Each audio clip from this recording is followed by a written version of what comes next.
सत्यवादी वीर तेजाजी महाराज की बोलिए, चंबेश्वर भगवान की बोलिए, बाबा रामसा पीर की बोलिए, गरीबनाथ जी महाराज की बोलिए, खेमा बाबा की। आज आदरणीय बाड़मेर जैसलमेर लोकसभा के उम्मीदवार भाई उमेदराम जी के इस नामांकन सभा में पधारे मोजीज मेहमान, मंच पर आसीन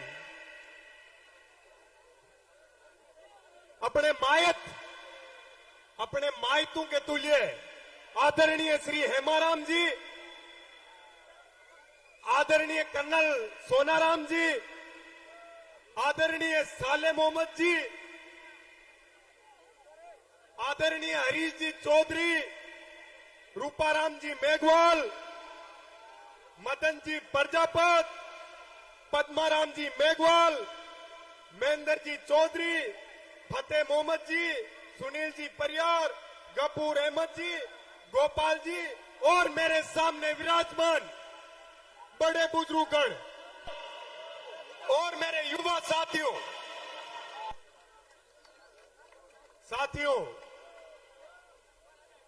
आज इस सभा के अंदर अपन सब लोग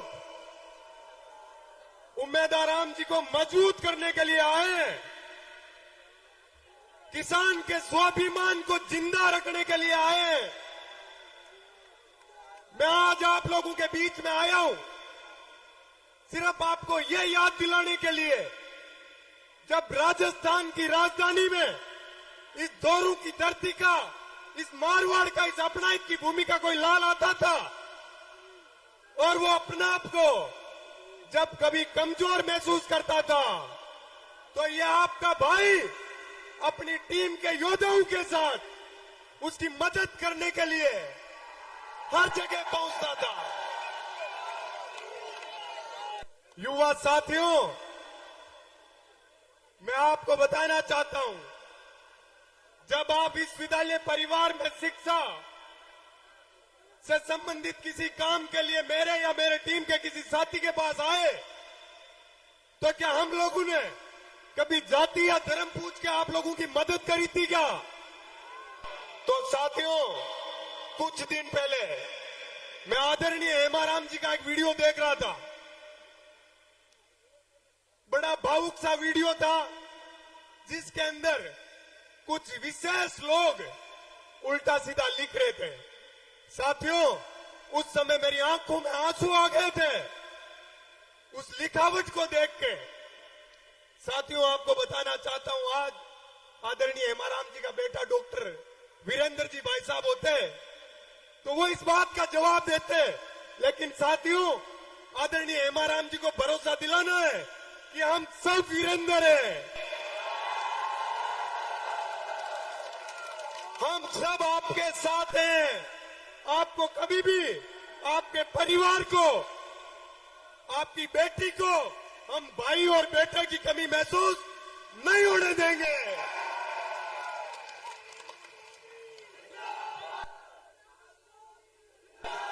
मेरे भाइयों, हेमाराम जी वो व्यक्ति है, जब मैं छात्र नेता था, संघर्ष कर रहा था, आदरणीय साहब मंत्री बने थे, मेरे घर आके मुझे आशीर्वाद दिया था, मेरे माता पिता को आशीर्वाद दिया था, भरोसा दिलाया था कि आपके बेटे के साथ कभी अन्याय होगा तो मैं मदद करूंगा। साथियों, ये चुनाव उमेदराम जी के साथ साथ इस बुढ़ापे में, इस उम्र में आदरणीय हेमाराम जी भी लड़ रहे हैं। आप सब लोगों को बड़ी सजगता से, समझदारी से इस चुनाव को लड़ना है। लोग अपने को भटकाने के सैकड़ों प्रयास करेंगे। साथियों, मैं आपको बताना चाहता हूं देश की राजधानी के दुख और दर्द के बारे में। जब किसान, अन्नदाता देश की राजधानी में आंदोलन कर रहा था, किसके लिए? किसान की मजबूती के लिए। मजबूर की मजबूती के लिए, उस 36 कौम के युवा साथी के भविष्य के लिए सैकड़ों किसानों की सादत ले ली आदरणीय प्रधानमंत्री जी ने अपनी हठधर्मिता और इस देश के ऊपर जो सामंतवादी राज प्रधानमंत्री जी आप जो लाने का प्रयास कर रहे हो, आप हर जगह, मैं अभी आया था तो 4-5 किलोमीटर से जाम लगा हुआ था तो पैदल दौड़ता हुआ आया था। मेरे साथ सैकड़ों जवान मजबूती से दौड़ भाग रहे थे। तो मेरे मन में एक सपना आया कि प्रधानमंत्री जी ने अग्निपथ योजना लाके इन युवा साथियों के सपनों की हत्या कर दी। साथियों, ये अपने सपनों के साथ, अपने साथ अत्याचार करेंगे, कब तक अपन सहन करेंगे?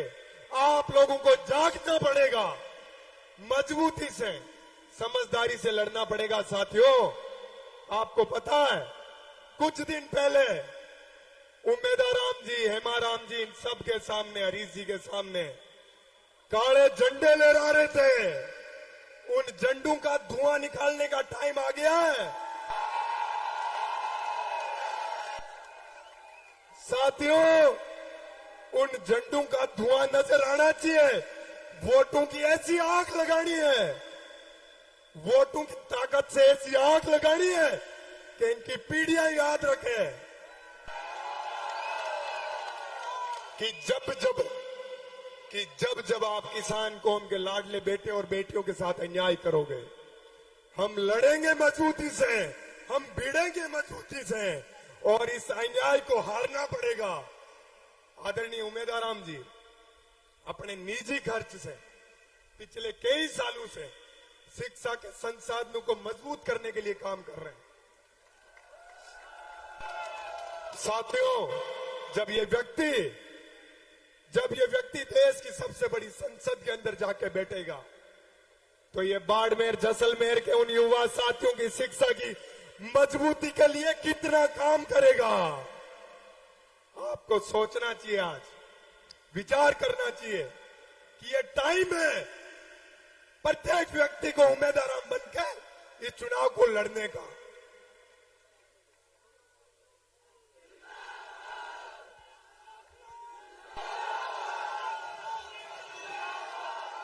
साथियों, आपको जीवन में, मेरी तो जीवन अभी शुरुआत हुई है। मैं जब राजस्थान विश्वविद्यालय का चुनाव लड़ रहा था, मेरे साथ भी जब अन्याय हुआ, बाड़मेर और जैसलमेर का मेरा मजबूत योद्धा युवा साथी हमेशा मेरे साथ रहा, इसीलिए मैं कभी हारा नहीं। इसलिए आज भी आप लोगों को ये ठानना है कि अपन सबका स्वाभिमान, किसान कौम का, संपूर्ण 36 कौम का स्वाभिमान दांव पे लगा हुआ है। प्रत्येक व्यक्ति को उम्मीदवार बेनीवाल बनके इस चुनाव को मजबूती से लड़ना है। मैं आदरणीय हेमाराम जी, इस उम्र में आपको इन युवा साथियों की फौज का जोश और जज्बा देखते हुए भरोसा दिलाना चाहता हूं कि इस चुनाव को हम मजबूती से लड़ेंगे। जहां भी टकराना पड़ेगा, हम पूरी मजबूती से टकराएंगे। बोलिए भारत माता की, भारत माता की जय, जय, जय।